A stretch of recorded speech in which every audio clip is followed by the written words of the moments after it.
Ooh.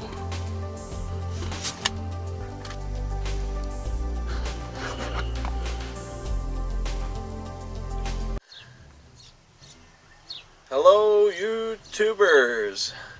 My name's Willie. Welcome to my channel. Today, I have Traitor Gene reaction request 138. It's made by Arch Warhammer and was requested by Traitor Gene. So, let's check this out.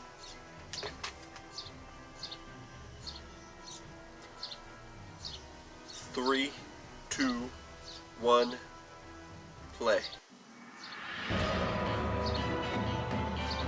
Dun dun. Dun dun dun dun dun dun dun dun dun dun dun.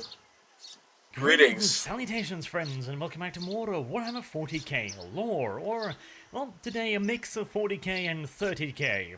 But before I begin, a warning. I'm going to be doing a bit of an experiment today. I've been told by a lot of people and advised by so-called professionals that when I'm doing long videos, I really should be putting in mid-roll ads, and whilst I gotta admit, I find the idea a little bit scummy myself. I want to have an experiment. I want to see what you guys think about it, if it completely ruins the experience for you, because I can kind of see how it might, and I also want to see if it makes any kind of economic sense, because at the end of the day, I do have to think of this as a bit of a business. But if this increases my revenue by like 10%, because people will just go like, you know what, I can't be arsed, I'm just going to turn on ad block, and which would of course be a decrease for me, then I'm not going to bother. So consider this an experiment, and of course I will only put it in videos that are fairly lengthy.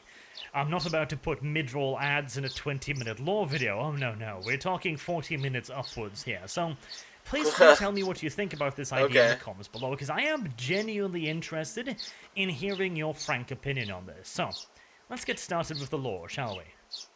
We're going to be talking about Traitor Gene, since that recently has become quite relevant again, because you know a certain maniac tech priest is gonna try to utilize it to make more special snowflake marines. Which is gonna end really well, trust you me, but I figured we'd actually look at whether or not it's a good idea, because in all cases, I don't think it necessarily has to be. Now, of course, a lot of this will be a little bit of speculation, since we don't know exactly how much of the genetic material determines how they behave. We do know that in certain cases, it does determine a fair bit, for example, with the word bearers.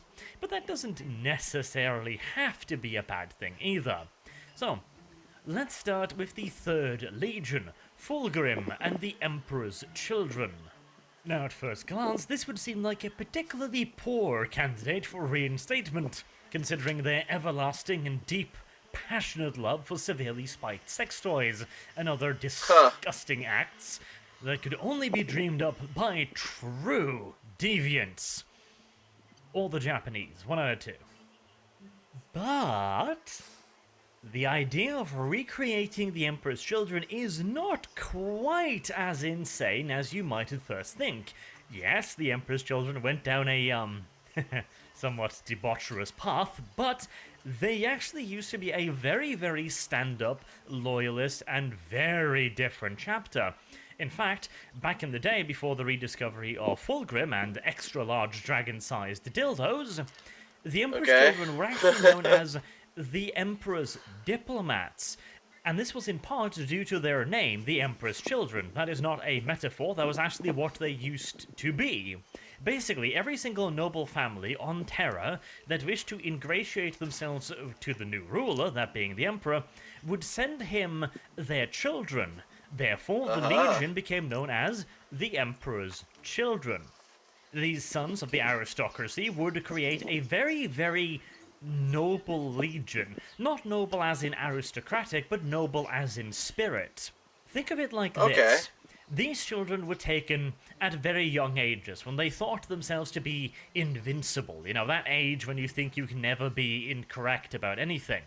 And they had been taught about their noble traditions all their lives, and now they are being indoctrinated to be Adeptus Astartes. with said noble ideals being reinforced. This meant that they were a very, very noble and very traditional legion, excelling in diplomatic operations, and they valued the ideas of self-sacrifice, etc., above practically anything else. It was not until Fulgrim came along that the ideas of perfection really started to spread across their ranks. As such, I do not Okay. think that the Emperor's Children's gene seed is inherently flawed in any real way. I think the biggest problem would be keeping them loyal. Because here's the thing. They would be descended from one of the most hedonistic and horrible legions out there, one of the true despoilers of worlds. If you tell them that they come from this less than noble heritage, I think that's probably going to adversely affect their psyche quite badly. Not to mention every other chapter will view them with extreme distrust and disdain, although that would honestly be the same for all legions or formations brought up from Traitor Gene seed. Yeah. You could try and simply just shame them into it, constantly telling them that, look what your brethrens became.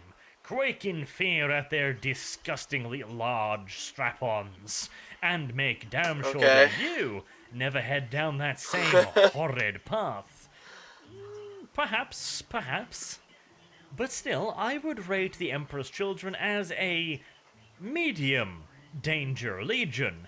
Their gene seed is not inherently flawed, nor is their chapters, or, well, their original legion's doctrines. However, considering the sheer depths to which their parent legion eventually dived, I'm thinking this is probably a bear best left unpoked. Yeah. Next would be the 4th Legion, Peterabo's Iron Warriors. This is a particularly interesting one, because whilst pretty much all of the other ones, except for possibly one, turned to chaos in a fairly direct fashion, the Iron Warriors are fairly unique in that they are willing to utilize the powers of chaos, but they also utterly out of hand reject many aspects of chaos. For example, whilst in any other Traitor Legion a mutation would be seen as a sign of favor, a blessing, whilst in the Iron Warriors, an Iron Warrior being blessed with a mutation will consider it a curse, a failure, his fallible flesh revolting against him. It is a sign of deep shame amongst the Iron Warriors, and the only way said shame can be expunged is to rip away the offending piece and cleanse it with fire, and then have the piece replaced with unyielding, unfallible metal. The Iron Warriors are, in other words, not particularly huge fans of chaos in and of itself in its corrupting influence. They instead view the forces of chaos as a tool, a weapon, just like a spade or a bolter rifle, and in some cases they may even embrace the more extreme blessings of chaos. For example, Peterabo himself is a demon prince, and they seem okay with that. But they are not as devout as the other legions. In fact, they usually refuse to give homage to any one god.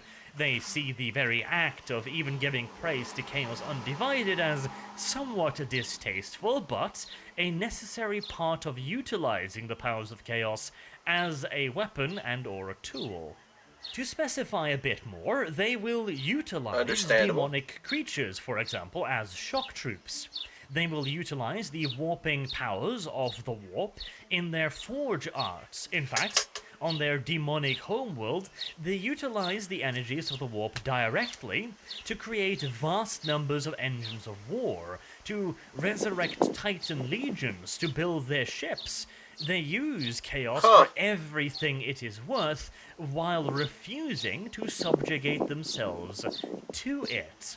In fact, they would see such a thing as an abject defeat and as an invalidation of everything they did to arrive at where they are today.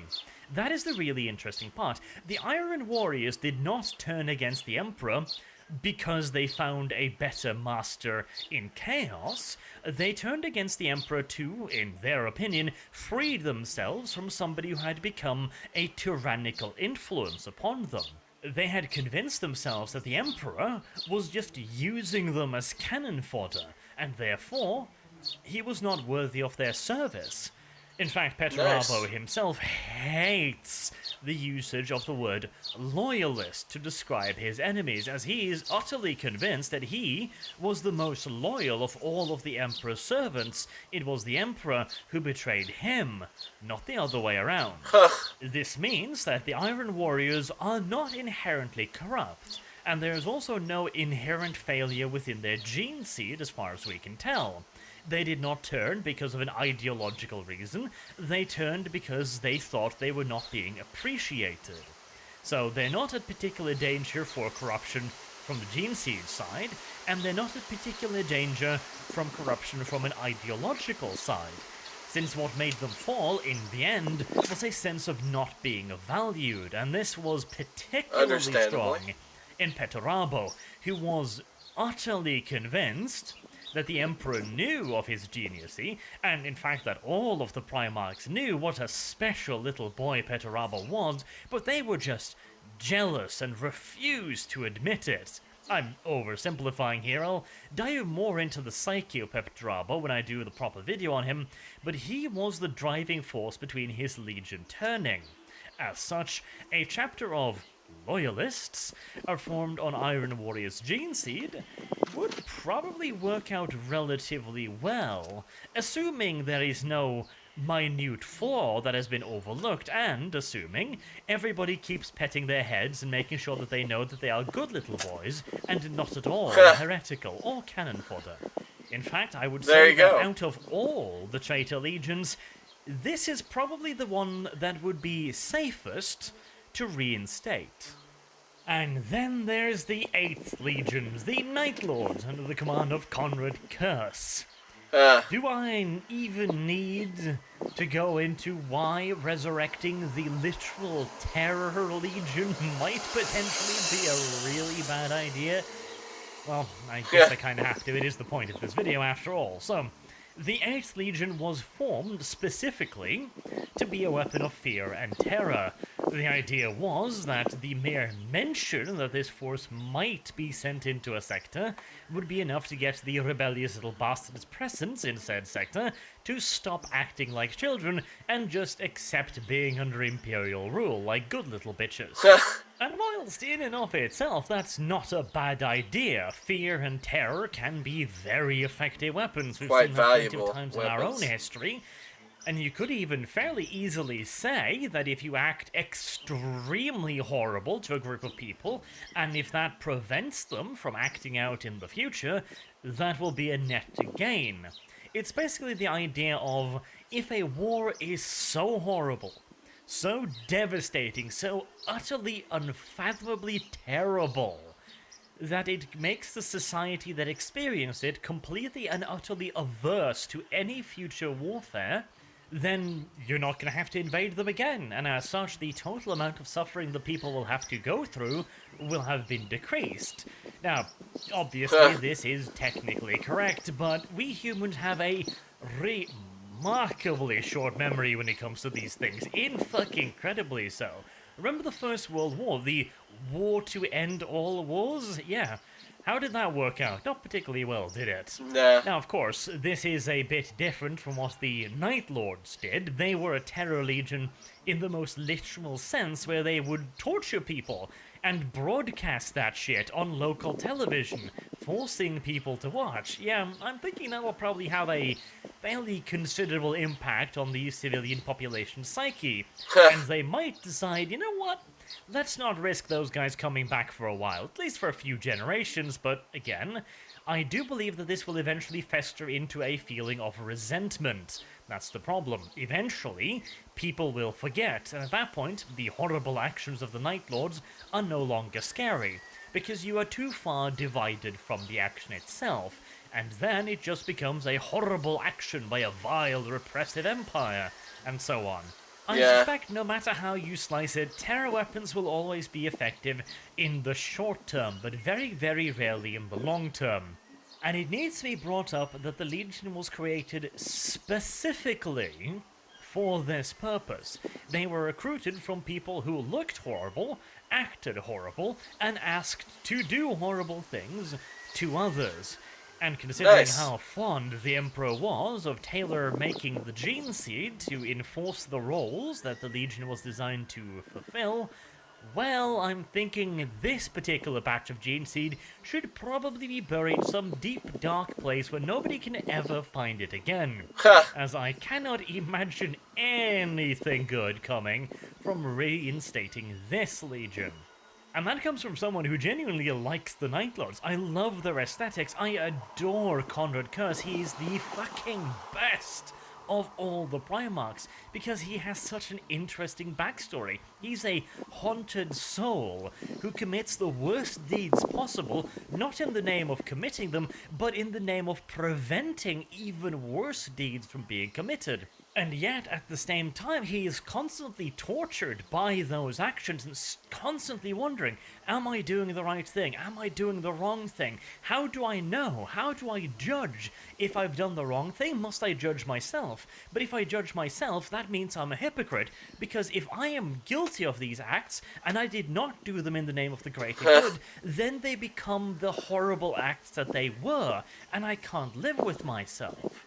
And as such, I must repress that part of myself to even be able to stand living.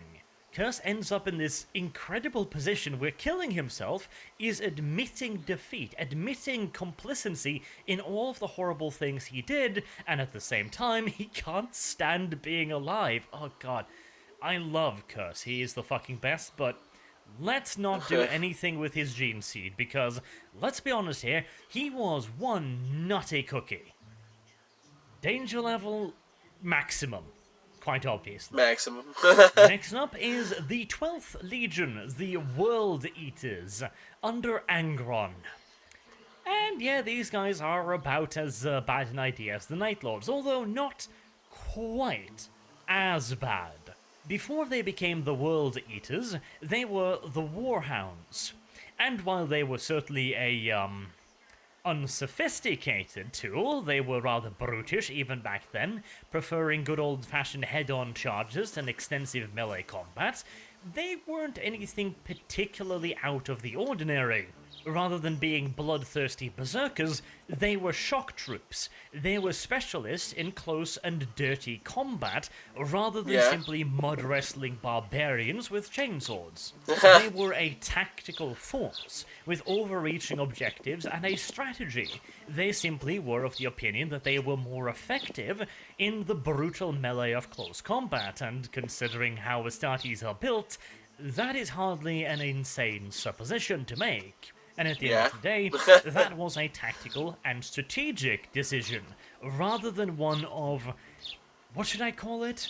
Passion? No, that's not the correct word. Sheer unbridled lunacy, in the case of the World Eaters. And said lunacy came about almost entirely due to the idea of the butcher's nails. Now, Angron, of course, was captured as a young lad. He was imprisoned and forced to fight gladiatorial matches. In an attempt to further encourage Angron to be the best monster he could possibly be, the locals installed a fascinating little device in his skull, a series of spikes that would constantly give him little ticks of electricity. They started out low, just a mild annoyance, like an itch you can't quite scratch. And the longer he stayed normal and sane, the worse they would become, until the pain would be almost too much to handle.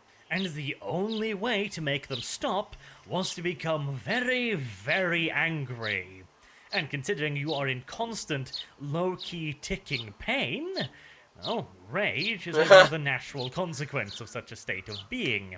And once the target became angry, the thing would stop ticking, stop pulsating electricity into his body. Instead, it would release lots of nice, cozy endorphins, making him feel nice and comfortable and lovely-dovely. but not in any way quenching the mind-numbing rage that made the damn thing stop zapping him in the first place. As you can probably imagine, being fitted with such a device is not conducive to being a level-headed and well-adjusted individual. In fact, Probably the not. precise fucking opposite. And Angron is most definitively not the picture of mental health by any stretch of the definition. He also encouraged these devices to be copied and introduced in his Legion, which is one hell of a cuntish move. It's like, well, I have to suffer, so everybody else gets to suffer as well. Nice. Angron was a douchebag and a failure of a Primarch. A lot of people bitch at Lorgar, myself foremost amongst them, but if you were to point at a true failure amongst all Primarchs, it has got to be Angron. Not only was he raised in slavery, not only did he fail to free himself, not only did he fail to conquer his world, the only Primarch amongst all of them who failed in taking over his birth planet. But when the Emperor arrived in orbit and discovered Angron, he found him on the verge of defeat at the hands of mere regular mortals. Oh, Angron, Daddy is very, very disappointed in you. So yeah, in the case of the World Eaters, again, there doesn't seem to be anything particularly wrong with their gene seed. Granted, they were a bit on the brutish side, so if one wants to be safe, probably best to not, but they most definitively fell due to the actions and fate of Angron, more so than any actions of their own. So just because they're being a little bit too brutal for their own good, and because Khorne is most definitively a thing, I would say danger level medium to low. And now for the experiment mentioned at the beginning of the video. Enjoy whatever the fuck you're about to watch. I'm going to have to come up with some clever way to intro and outro that shit if this is anything I plan on doing in the long term. As I mentioned, for the moment it's an experiment just because I want to gather some data on, well, you guys' reaction and what YouTube feels about all of this. So, moving quickly along to the next traitorous legion, the 14th, the Death Guard under the command of Mortarion. Now, this one is a little bit more of an unclear case. So, the Death Guard, of course, used to be known as the Dusk Raiders before the coming of their Primarch, and they were a pretty damn standard legion. In fact, they were pretty much a bog-standard legion. If anything, they had at worst a slight preference for attritional warfare, as they liked to employ large numbers of heavy vehicles, and actually coordinated very, very well with the Imperial Army. Far better than most legions, in fact, but this would all come to an end with the coming of Mortarion. Along with their Primarch came sweeping changes to the Dusk Raiders' ideology, their strategies, their tactics, their organization, their motto, their everything, practically. Mortarion came, he saw the Legion, and he deemed it weak and rebuilt it basically from the ground up into a completely different fighting force, that being the Death Guard. No longer were they a flexible and fairly advanced military machine that just maybe slightly preferred attrition tactics. Now they were all about attrition tactics, because in the mind of Mortarion, anyone that would shy away from their enemy was a coward and a weakling and did not deserve to exist. And therefore, obviously, the only way to meet the enemy was straight up and head on.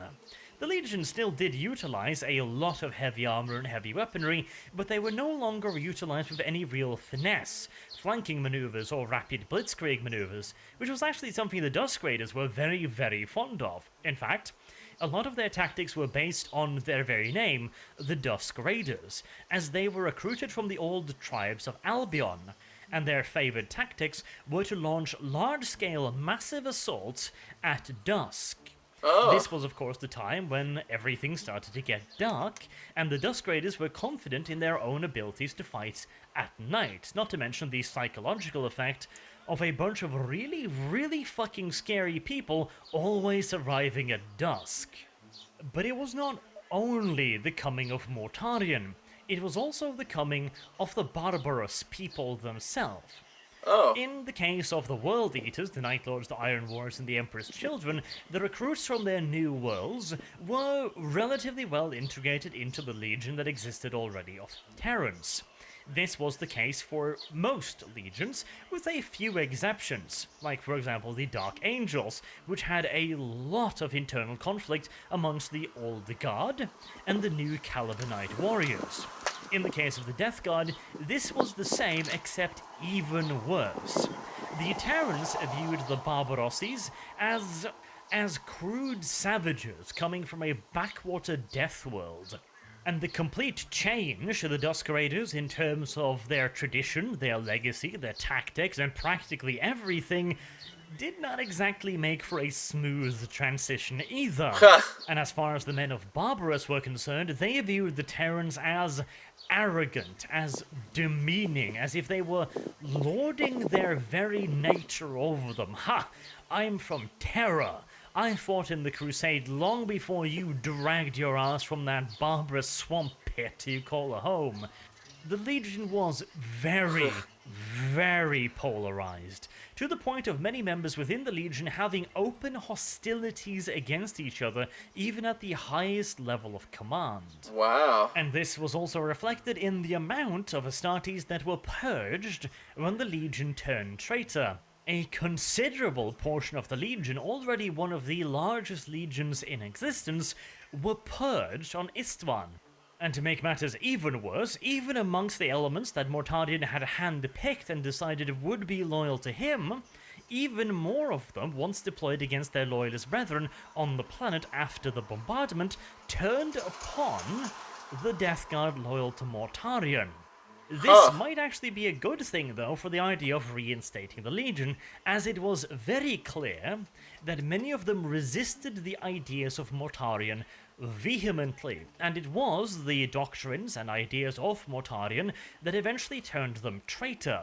This would, therefore, suggest that if they were to be reinstated, they would probably be a pretty damn loyal force. In fact, in all due likelihood, they would not resemble the Death Guard much at all, and there's even some suggestions that this has actually been done. There are certain chapters of Astartes created during the Cursed Founding that are remarkably resilient, suspiciously so, as if they are quite reminiscent of another ancient fighting force.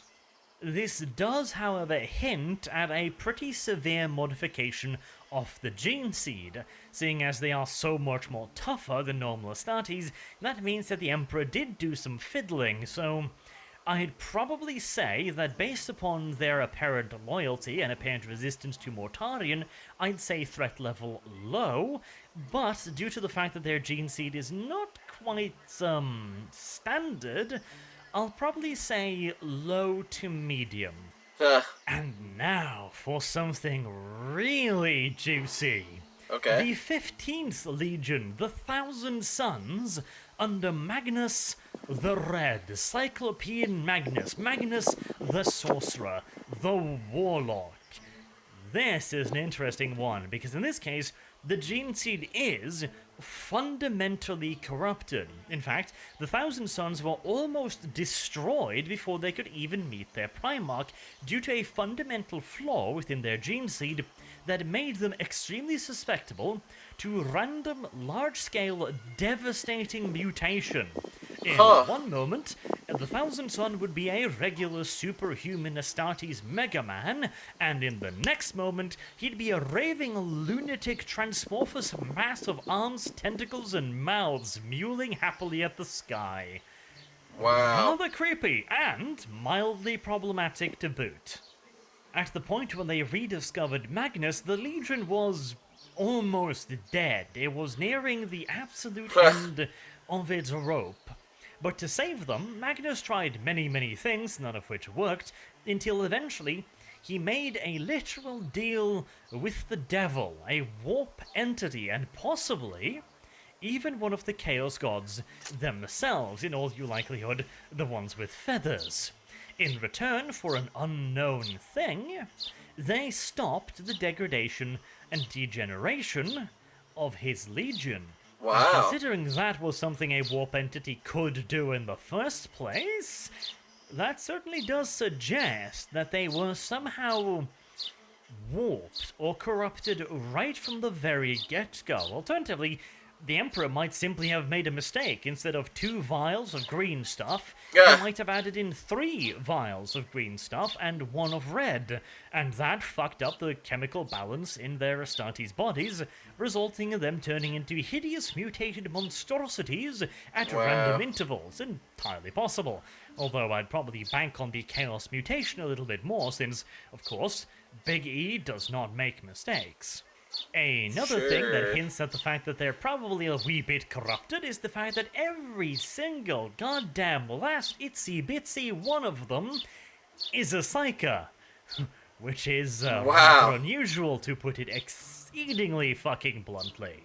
And again, in the case of the Thousand Sons, Magnus didn't really do anything particularly ridiculous. He was tricked into screwing over the Emperor, and Horus, not the Emperor, was the one that sent Russ to him with orders to take care of the problem. The Emperor's orders was for Russ to go to Prospero and put Magnus under basically house arrest until he could be transported to Terra to explain his actions.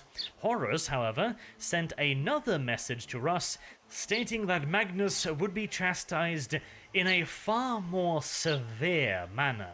And at the end of the day, the Thousand Sons meant well. Everything they did was well meant. They never wanted to turn traitor, and Magnus needed a lot of coaxing and a lot of coercion to turn against the Emperor.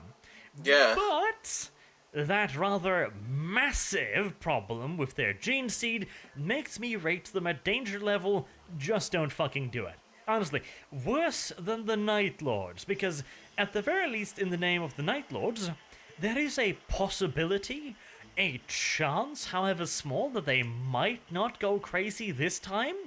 But in the case of the Thousand Sons, without the stabilizing effect of Magnus, I can't imagine anything but a very rapid degeneration resulting in either a Chaos chapter or a bunch of happily mewling monstrosities squabbling across the deck of their starships, braying at each other.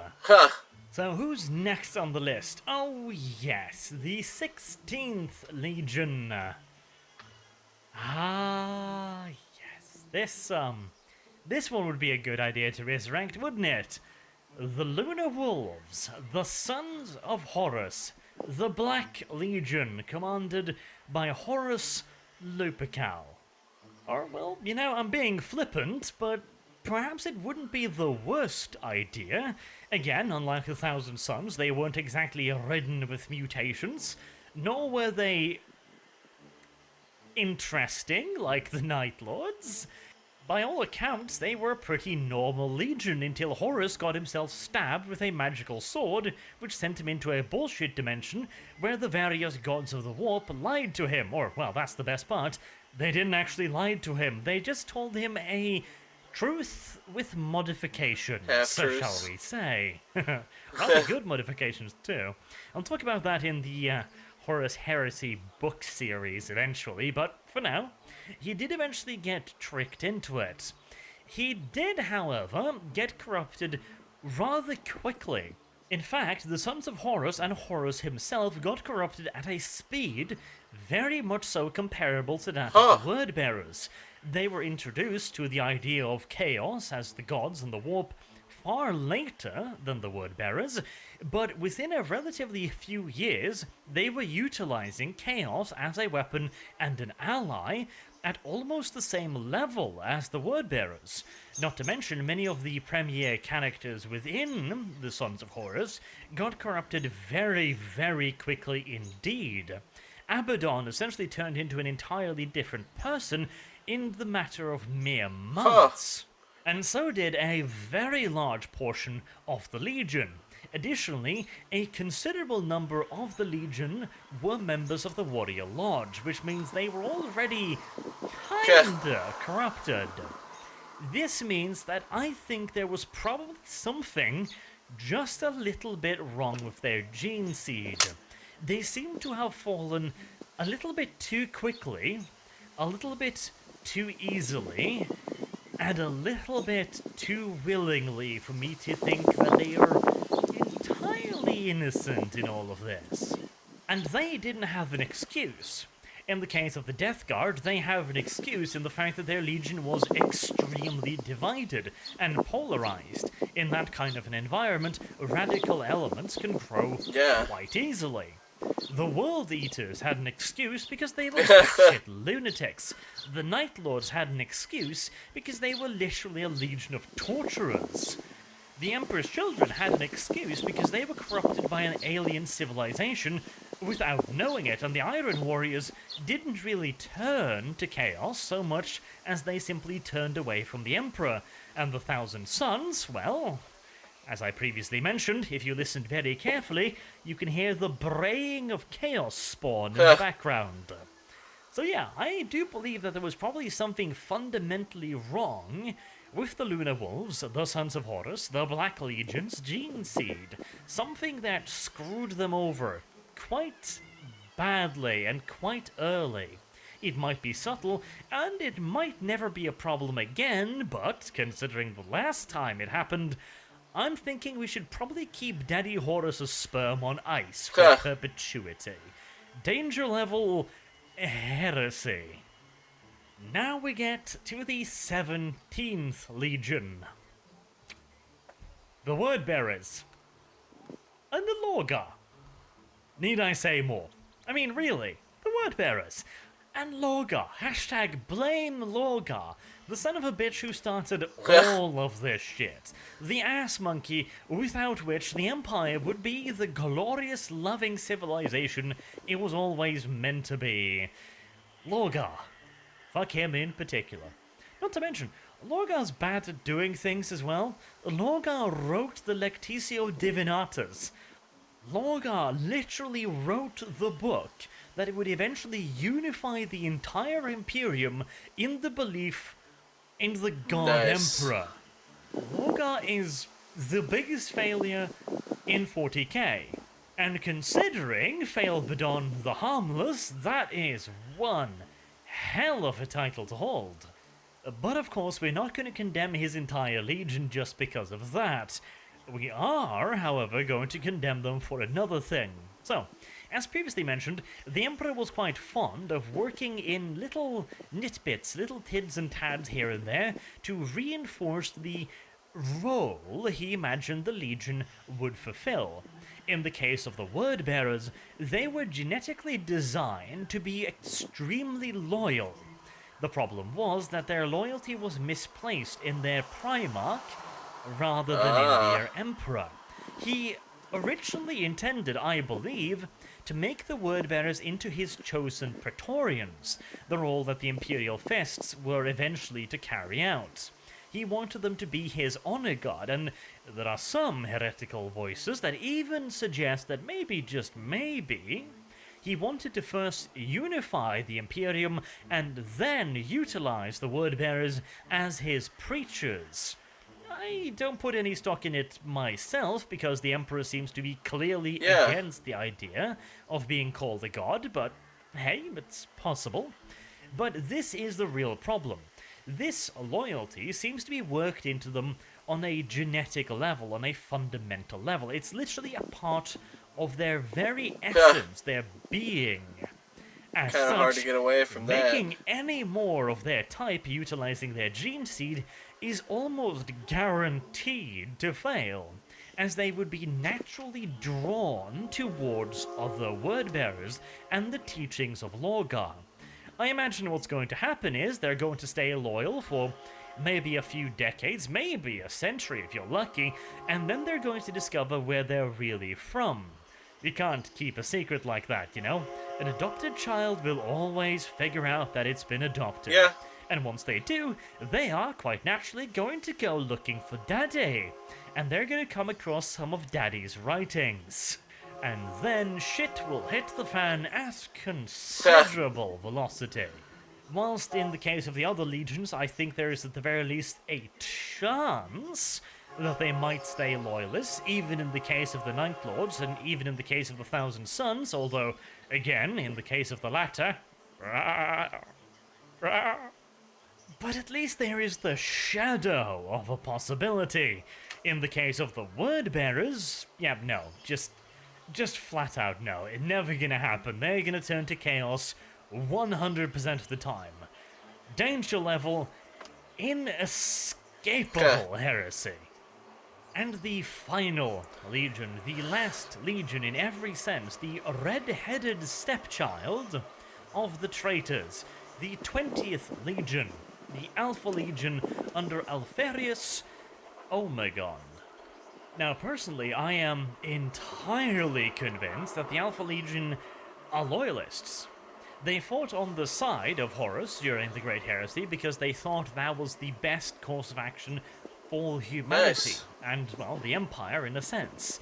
These days, however, I think they've long since realized that, well, they lost the Great War. Now all they can do is attempt a desperate gambit to defeat chaos. There are many examples of this. One of the best ones being perhaps the Siege of Rax, where the Alpha Legionnaires pumped tons of chaos reinforcements into a citadel they knew was going to fall. That seemed to me like a pretty obvious ploy, that they were basically thinking to themselves, well, we know this is eventually going to fall, and we would like to keep them fighting and dying for as long as possible. Additionally, the Alpha Legion is loyal, and the most basic sense. Everything they did for humanity. But that, of course, does not necessarily mean that they are loyal to the Imperium. Just that they are loyal to the ideas of the Emperor and humanity. This means that reintroducing them is a bit more finicky, because while there is nothing to indicate that they would turn traitor for any reason, although they are a fairly subtle and subversive legion, they could, however, turn traitor indirectly, because you know the Alpha Legion at large is going to find out about any attempts to create chapters based upon their gene seed, at which point they will almost certainly try to contact and subvert said chapters. Again, they'll technically still be loyalists, but they will not be loyal to the Imperium. There is a difference between the Imperium and the Emperor. They could, however, be used as rather interesting bait. Say you organize a chapter. Say you sneak in a few members into said chapter that are heavily indoctrinated by the Inquisition, maybe perhaps even an inquisitorial representative or two, and say you then lay low and wait for a while and see what happens. Could be quite fascinating. Then again, infiltrating the Alpha Legion in and of itself would be an interesting endeavor. And also, by the way, can I just point out how shit the Alpha Legion actually should be at infiltration, considering the fact that they actually brand the people they use to infiltrate? You'd think it'd be pretty easy to discover their agents by a good old-fashioned, please race your shirt, sir, but hey, details. It's pretty hard to say whether or not the Alpha Legion might stay loyal or not. I'd say it's probably a bit of a 50-50, and dependent upon a lot of other circumstances. I'd probably say medium to high. Not because they'll actually be corrupted, but because the Alpha Legion themselves are very, very good at what they do, and they would almost certainly have a vested interest in convincing their new brethren about their way of doing things. So, what do you guys think about all of this? The mid-roll ad, definitely, and Gene Seed, because I imagine there's a lot of interesting theories swirling around which legions might potentially be reactivated and which ones would be a truly remarkably bad idea. And the fact that this is a slightly different type of lore video. There's definitely a fair bit of lore in here, but it's a little bit more speculative about a subject rather than hard lore, but then again, that's kind of what I do, so I'm interested in hearing some feedback on that as well, especially as I'm considering doing some more videos kinda like this, like for example the Blood Gorgons, and the questions of whether or not Chaos is inherently evil, or if it is simply a force of nature, and so on. So, I'm looking forward to hearing your thoughts in the comments below, and until next time, I have been Arch. Thank you all very much for watching, and I hope to see you all again soon. You too, Arch. Have a good day.